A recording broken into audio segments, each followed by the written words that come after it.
Il était midi et pourtant le soleil ne brillait pas. Sur la croix, Jésus souffrait.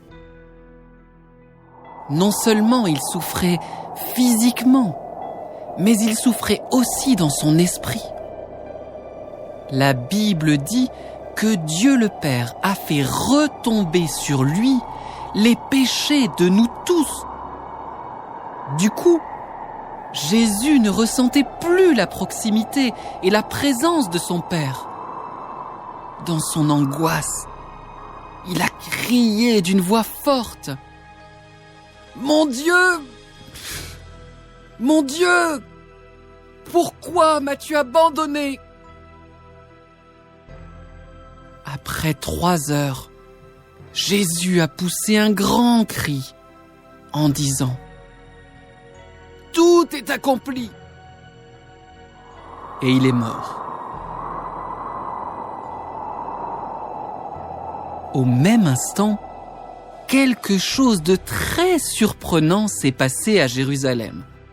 Quelque chose s'est déchiré dans le temple où les hommes adoraient Dieu. Au centre de ce temple, il y avait une pièce dans laquelle les hommes ne pouvaient pas entrer à cause de leurs péchés, parce qu'elle était remplie de la présence de Dieu. L'entrée de cette pièce était séparée par un grand voile. Eh bien, quand Jésus est mort à la croix, ce voile s'est déchiré en deux.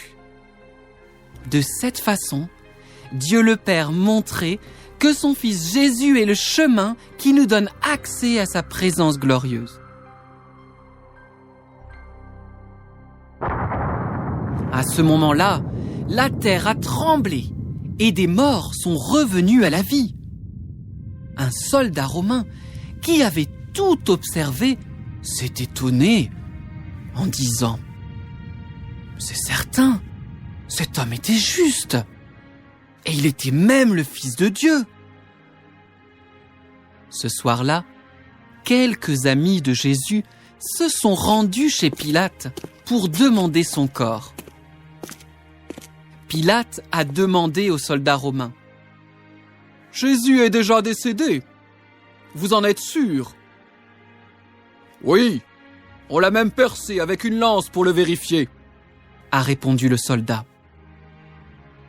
Alors, les amis de Jésus ont mis son corps dans une sorte de grotte, selon les coutumes de l'époque. Puis, ils l'ont refermé avec une grande pierre. Et toi, que penses-tu de Jésus ?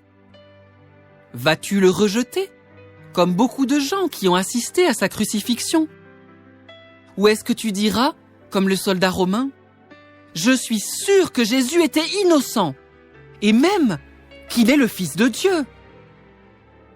Est-ce que tu comprends qu'il a accepté de mourir à ta place pour tes péchés ? L'histoire de Jésus est loin d'être terminée. Mais avant de continuer, je t'encourage à réfléchir. Dans la Bible, on trouve ce commentaire magnifique de Jésus. « Car Dieu a tant aimé le monde qu'il a donné son Fils unique afin que quiconque croit en lui ne périsse pas, mais qu'il ait la vie éternelle. » Crois-tu en lui ?